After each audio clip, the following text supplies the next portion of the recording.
Hello everyone, welcome back to my channel. तो guys आज मैं आपको कराने वाली हूँ ratio and proportion for SSC and all exams pattern पे जो क्वेश्चन है वो आपको करवाने वाली हूँ। आज मैं आपको अनुपात और समानुपात का चैप्टर है जो हमने ये सीरीज स्टार्ट कर रखी है, बिल्कुल जीरो लेवल से लेके हम हाई लेवल तक के क्वेश्चन को यहाँ पे सोल्व आउट करेंगे। तो फटाफट से वीडियो को लाइक शेयर एंड कमेंट कर दीजिए। चलो हम स्टार्ट करते हैं। पहला हमारा प्रश्न है, यदि ए अनुपात बी बराबर सी अनुपात डी है तो, और इसका भी सी अनुपात डी बराबर क्या है, 1:6 है, तो हमें इसका मान बताना है। A square plus C square बटे b square plus D square का मान क्या है, ये हमें बताना है। तो हम इसको लिख सकते हैं, ए अनुपात बी को लिख सकते हैं ये, और इसके बराबर है सी अनुपात डी डी ठीक है, और इनके बराबर है ये 1:6। मतलब कि ए और सी बराबर हम ए लिख सकते हैं और बी डी की वैल्यू हम 6 लिख सकते हैं। तो हमें बताना है अब ए स्क्वायर, तो ए स्क्वायर हो जाएगा हमारा है 1, तो 1 स्क्वायर प्लस सी स्क्वायर, सी को भी 1 ही माना है, और बी है बी स्क्वायर है 6 प्लस डी स्क्वायर, डी को भी है 6 स्क्वायर। तो ये हो जाएगा ये हो जाएगा 1 प्लस 1 बटे 6 36 होते हैं, तो ये हो जाएगा 2 बटे और 36 और 36 होते हैं 72। काटेंगे तो ये कटेगा एक बार, ये कटेगा 36 बार, तो ये आ जाएगा 1/36। चेक करेंगे 1/36, ऑप्शन सी बिल्कुल करेक्ट हो जाएगा। दूसरा प्रश्न है हमारा, यदि m अनुपात n बराबर है 1:2 है और p अनुपात q बराबर 3:4 है, तो 2m प्लस 4p अनुपात n प्लस 3q के कितने के बराबर है, तो ये हमें बताना है। तो सबसे पहले हम एम एन की वैल्यू नहीं, सॉरी, इसका अनुपात दे रखा है m बटे n, ठीक है, बराबर है 1:2। हम डायरेक्ट इसकी वैल्यू नहीं रख सकते हैं क्योंकि वो बिल्कुल ही गलत हो जाएगा। अगर हम यहाँ पे जैसे 2m है तो m की वैल्यू रख ली हमने 2, और p की, क्योंकि ये दोनों अलग अलग वेरिएबल हैं, एम एन का अलग है और पी क्यू का अलग है। तो हम इस पैटर्न से करेंगे, क्योंकि इसका एग्जैक्ट मान नहीं होता है, ये अनुपातों में होता है और ये कभी भी इक्वल नहीं होते हैं, क्योंकि ए का जो अनुपात एम का एन से है वो पी और क्यू का आपस में है, इन दोनों का आपस में कोई कनेक्शन नहीं है। तो चलो इसको करते हैं, इसको ए मान लेते हैं, ठीक है, और पी अपॉन क्यू को मान लेते हैं 3/4 तो है, क्योंकि 3:4 है, तो इसको मान लेते हैं एक्स।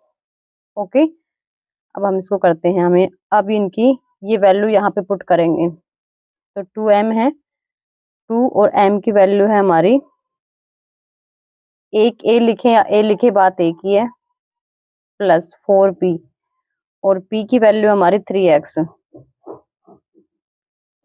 हो गया, ठीक है। उसके बाद में n की वैल्यू है, n है 2a, और 2a है प्लस 3q, और q की वैल्यू है 4x। तो अब हमें करना है, तो ये आ जाएगा, कितना आ जाएगा, यही आएगा, क्योंकि अलग अलग वेरिएबल जुड़ेंगे कैसे, तो इसको काट देते हैं, एक बार ही कटेगा, क्योंकि 4×3=12 हो जाएगा ना, 4×3=12x हो जाएगा, और ये भी 4×3=12x हो जाएगा, तो 2a प्लस 12x, तो ये आ जाएगा 1:1। ऑप्शन ए आ जाएगा, मैंने डायरेक्ट कर दिया था। आप 3×4=12, तो 12x हो जाएगा। यहाँ पे भी लिख सकते हैं जैसे 2a प्लस 12x बटे 2a प्लस 12x, ठीक है, ऑप्शन हो जाएगा ए। अगला सवाल है हमारा, यदि ए अनुपात बी बराबर है 2:3 और बी अनुपात सी बराबर है 2:3 है, तो 3a² plus B square plus सी स्क्वायर अनुपात या बटे a² प्लस 2b² प्लस सी स्क्वायर का मान हमें बताना है। तो ए बी सी का पहले मान निकालना पड़ेगा, क्योंकि इसमें ए बी दे रखा है और इसमें बी सी दे रखा है। तो सबसे पहले हम ए बी सी का मान निकालेंगे इसमें। तो ए बी सी, ठीक है, तो यहाँ पे ए हो गया, ए और बी हमारा 2:3 है, बी सी है 2:3 है।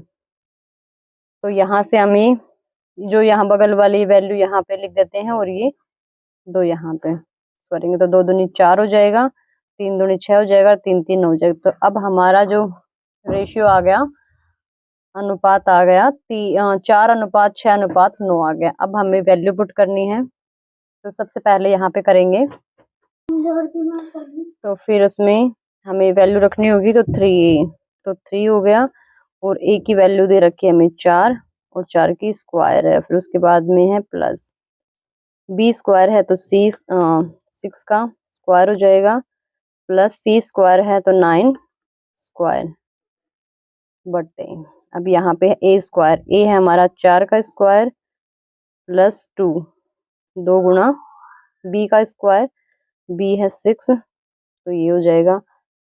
आगे है प्लस का साइन ये है 9 स्क्वायर, चलो इसको 16 आउट करते हैं, ये हो गया 4 की स्क्वायर होती है 16, 16 का 16 मतलब 48, तो ये 48 हो गया और ये 36 हो जाएगा और ये 81 हो जाएगा, 981, ठीक है। ये 16 हो जाएगा और ये 36 और 36 दोनों 72 हो जाएगा और ये 81 हो जाएगा। अब इनको ऐड कर लेते हैं, सबको जोड़ लेते हैं, तो ये हो जाएगा 7 14 15 5 और 3 7 7 1 8 और 8 8 16, 165 हो जाएगा ऊपर वाला तो, और ये हो जाएगा 6 2 8 1 9 9 और ये हो जाएगा 16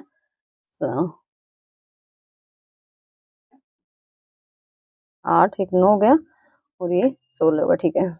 अब आ गया हमारा 165 बट्टे 169, ऑप्शन चेक करते हैं। ऑप्शन अगला प्रश्न है, यदि ए अनुपात बी बराबर सी अनुपात डी है और बराबर ई अनुपात एफ है, इसके बराबर है 5:7 है, तो हमें 3a plus 5c plus 11e अनुपात 3b plus 5d plus 11f का अनुपात क्या होगा। सबसे पहले तो ये वाला सोल्व कर लेते पहले वाला, तो इसमें है a अनुपात b का मान हो जाएगा a बट्टे, इसको लिख सकते हैं हम a बट्टे b, और बराबर क्या है c अनुपात d, तो इसको ऐसे लिख सकते हैं बराबर है e अनुपात f, तो इसको ऐसे लिख सकते हैं, तो बराबर क्या है इसके 5:7। सबसे इम्पोर्टेंट बात ये है कि ए सी ई का इनका अनुपात लिख सकते हैं हम 5 और बी डी एफ का लिख सकते हैं 7, और तो हमें बताना है अब ये वाला 3 वाला, तो 3a यहीं पे लिख देती हूँ, ए है हमारा 5 प्लस 5c, सी है हमारा सी भी 5 ही है प्लस 11e, ई भी क्या है 5 ही है बटे, ठीक है। अब हमें लिखना है इसमें 3b और b है हमारा 7 प्लस 5d और d है हमारा 7 प्लस 11f, एफ भी हमारा 7, तो 5 ये 15 हो जाएगा और 5 5 25 हो जाएगा और 11 5 55 हो जाएगा, ये आ जाए 7 21 प्लस 7 5 35 प्लस 11 77, तो ये हो जाएगा 5 5 10 5 15 5 आ जाएगा और 5 2 7 1 8 1 9 95 आ जाएगा। नीचे आ जाएगा 6 12 1 13 3 और 7 3 10 11 12 1 13 133, तो इसको काट लेंगे अगर कटने वाली होगी तो 19 5 95 19 133, तो 5 7 आ गया अनुपात 5 7, ऑप्शन बी में है, बिल्कुल करेक्ट हो जाएगा। अगला सवाल है हमारा, यदि ए अनुपात बी अनुपात सी अनुपात डी बराबर, ये चारों के अनुपात दे रखे हैं और हमें इनमें वैल्यू पुट करके इसका मान बताना है। इसको minus A square plus B square plus C square plus D square बटे A square minus B square plus C square minus D square, तो चलो इसी में रख लेते हैं पहले। तो सबसे पहले है माइनस ए स्क्वायर, अगर √4 का स्क्वायर करते हैं तो 4 हो जाता है, प्लस √3 का स्क्वायर बी स्क्वायर देना है तो √3 का स्क्वायर हो जाएगा 3, सी का स्क्वायर तो ये 2 √2 का स्क्वायर हो जाता है 2, प्लस डी का स्क्वायर, इसका एक का रूट एक का स्क्वायर हो जाता है एक। ठीक है, आगे है ए स्क्वायर, सेम वही होगा क्योंकि रूट हट जाएगा स्क्वायर करते ही। तो ये 4 और सॉरी माइनस का आएगा क्योंकि यहाँ पे माइनस है, मैंने प्लस कर दिया। तो ये माइनस बी का स्क्वायर तो 3 प्लस सी का स्क्वायर है 2 माइनस डी का स्क्वायर है 1। ये हमें सोल्व करना, तो इसमें हो जाएगा, ये हो गया 3 2 5 1 6, 6 में से 4 गए तो ये आएगा 2। ठीक है, और ये हो गया 4 माइनस के 3 है, माइनस के 3 और ये 4 हो गए 6, तो ये भी 2 ही आएगा 6 में से। तो 2 इसको काटेंगे, 2 एकम 2, तो हमारा आ जाएगा आंसर एक, ऑप्शन ए करेक्ट हो जाएगा। ये साइन इसलिए चेंज नहीं हुआ क्योंकि साइन सबसे अलग है, इसमें अलग है, इस वजह से चेंज नहीं हुआ, क्योंकि सिर्फ रूट का हमें स्क्वायर करना है इस वजह से। अगला सवाल है, यदि 3x प्लस 2y अनुपात 3x माइनस 2y बराबर 5 अनुपात 3 है तो मान ज्ञात कीजिए। एक्स वाई का मान ज्ञात करना है हमें, एक्स और वाई का। दो तरीके से होता है लेकिन चलो बिल्कुल सिंपल वे में कर लेते हैं। जैसे लिखा हुआ है 3x प्लस 2y, ब्लर हो रहा है ना, ये पहला है और अनुपात क्या है तो इसको लिख देंगे बट्टे में। तो 3x माइनस 2y बराबर 5 अनुपात 3 है तो उसको 5 बढ़ती, इसकी क्रॉस मल्टीप्लाई भी कर सकते हैं। तो क्रॉस मल्टीप्लाई करते हैं तो ये हो जाएगा 3 तिया 9x प्लस और 3 दूनी 6, 6y। ठीक है, बराबर क्या हो जाएगा, ये हो जाएगा 5 तिया 15x माइनस 5 दूनी 10y, ये हो गया। तो ये हो जाएगा, अब 6y ये हैं और माइनस की है तो ये हो जाएंगे 16y, 16y बराबर हो जाएगा 15x है, इसमें से 9x कम हो तो हो जाएगा 6x, 6x हो जाएगा क्योंकि इसमें से मैंने कम किया है, माइनस किया मैंने डायरेक्ट लिख दिया है, 6x हो गया। तो y बराबर हो गया, यहाँ पे x ले आएंगे तो ये हो जाएगा 16। तो काटेंगे इसको, ये कटेगा 2 अंठा 16, 2 तिया 6, 3 बटे y बराबर तो आ गया हमारा y बराबर 3 और x बराबर आ गया 8। और हमें निकालना है x y का, तो x बटे y बराबर करना है तो ये हो जाएगा 8 बटे 3, ऑप्शन डी बिल्कुल करेक्ट हो जाएगा। अगला सवाल है, यदि a माइनस बी अनुपात a प्लस बी बराबर 1 अनुपात 5 है तो a square minus B square अनुपात a square plus B square किसके बराबर होगा, ये इसकी वैल्यू बतानी है।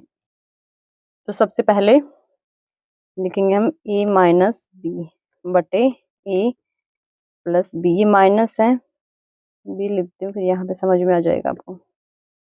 बराबर है 1 अनुपात 5 है, तो क्रॉस मल्टीप्लाई कर देंगे इसकी, क्रॉस मल्टीप्लाई करेंगे तो ये हो जाएगा 5a माइनस 5b। ठीक है, बराबर हो जाएगा ये a प्लस b हो जाएगा ये। तो अब हमें करना है, ये है हमारा, तो 5a है, 5a में इधर आके हो जाएगा तो 4a हो जाएगा क्योंकि ये प्लस का है, इधर आके माइनस का, तो 4a हो जाएगा। और ये b है, इधर माइनस का है आगे जाके प्लस का हो जाएगा, तो ये 5b ये है और एक ये 6b, तो ये हो जाएगा 6b। तो अब a बराबर 6 बटे, और ये 4 आगे जाके यहाँ गुणा में है तो ये भाग में, और ये b इधर आ जाएगा भाग में, ये कट जाएगा, 2 दूनी 4, 2 तिये 6। समझ में आ रहा ना आपको। तो ये आ गया 3 बटे, ये आ गई वैल्यू हमारी ए और बी की। अब हमें इसमें फॉर्मूले में रखनी है, तो यहाँ से हमने इसका ये निकाल लिया है, अब हम इसमें रखते हैं, इसमें वैल्यू पुट करनी होती है बस। तो ए स्क्वायर है हमारा 3 square minus B square, b है 2, 2 स्क्वायर बटे ए स्क्वायर 3 की स्क्वायर प्लस बी 2 की स्क्वायर, तो ये हो जाएगा हमारा 3 तिया 9 माइनस 4, और ये हो जाएगा 9 प्लस 4, तो 9 में से 4 गया तो ये आ जाएगा 5, और ये आ जाएगा 9 13, 9 4 13 हो जाते हैं, तो ये हो गया कटने वाला नहीं, तो 5/13, 5:13, यही इसका आंसर हो जाएगा। अगला सवाल है m + n अनुपात m - n बराबर 7:3 है। सेम जो ऊपर प्रश्न था वैसा ही है, एक पैटर्न ऊपर करवा देता है, दूसरा पैटर्न मैं आपको यहाँ पे करवाती हूँ कि यहाँ पे CND वाला रूल भी लग जाता है। तो जो चलो लगाते हैं, उसमें क्या होता है, जैसे ये m + n है और नीचे है m - n, ही तो हमें दे ही रखा है। लेकिन जो ये फॉर्मूला लगाते हैं, इसमें क्या होता है कि जो ऊपर वाली वैल्यू होती है m + n, इसमें क्या करेंगे, एक बार नीचे वाले को जोड़ देते हैं और एक बार घटा देते हैं। तो एक बार इसको घटा देते हैं, पहले ऊपर इसको जोड़ देते हैं m - n। नीचे क्या करना है, पहले वाली वैल्यू में नीचे वाले वैल्यू को माइनस कर देते हैं। ठीक है, अब यहाँ से एक प्लस का एक माइनस का, तो यहाँ पे आ गया कितने हमारे 2m हो गए, और नीचे नीचे कैंसिल हो जाएंगे m, और ये कट जाएगा, ये बचेगा 2n, 2n बच जाएगा। और इसकी वैल्यू थी 7 3, तो एक बार हमें जोड़नी थी, तो यहाँ पे जगह नहीं तो मैं ऊपर लिख देती हूँ। एक बार 7 में 3 को जोड़ना था, एक बार 7 में 3 को घटाना है। तो 7 3 10 होते हैं, और 7 में से 3 गए तो 4, कट जाएंगे ये, तो ये हो जाएगा 2 दूनी 4 और 2 5 10, तो ये हो जाएगा 5/2। इतना यहाँ तक समझ में आया आपको? अब कुछ नहीं करना, बस जो ये लिखा हुआ है इसमें, ये जो लिखा हुआ है m³ + n³, ये वाला इसमें हमें पुटअप करना है। तो यहाँ पे लिख देती हूँ, m आ गया हमारा 5 और n आ गया 2, ये हो जाएगा, m आया 5, तो 5³ + n³ है, तो 2³ बटे m³ - n³, n है 2, तो ये हो जाएगा हमारा 5 × 25, 25 की स्क्वायर होती है 125, तो 5 की क्यूब होती है 125, और 2 की क्यूब होती है 8, प्लस करना है, नीचे माइनस करना है, तो 125 में से 8 को कम करना है। तो इसको, तो यहाँ पे ये हो जाएगा 5 और 8 13, 12 और 1 133 हो जाएंगे, और इसमें से कम करेंगे, 15 में से 8 को कम करेंगे तो ये हो जाएगा 7 और 117 हो जाएगा ये। तो आंसर हो गया हमारा 133/17। एक तो ये पैटर्न है, और इस जस्ट वैसे पिछला जो क्वेश्चन किया था हमने, कैसे किया था वो, इसको आपस में क्रॉस मल्टीप्लाई करके, वो भी सेम आंसर यही होगा। दोनों पैटर्न से आप कर सकते हो। तो कैसी लगी वीडियो आपको कमेंट करके जरूर बताइए, और आप भी साथ साथ इसके जो भी क्वेश्चन है उसको खुद से सोल्व आउट कीजिए, और कमेंट में बताइए कि कितने आंसर्स आपके ठीक आ रहे हैं। अगर वीडियो आपको अच्छी लगी हो तो लाइक शेयर कमेंट कीजिए। Thank you very much.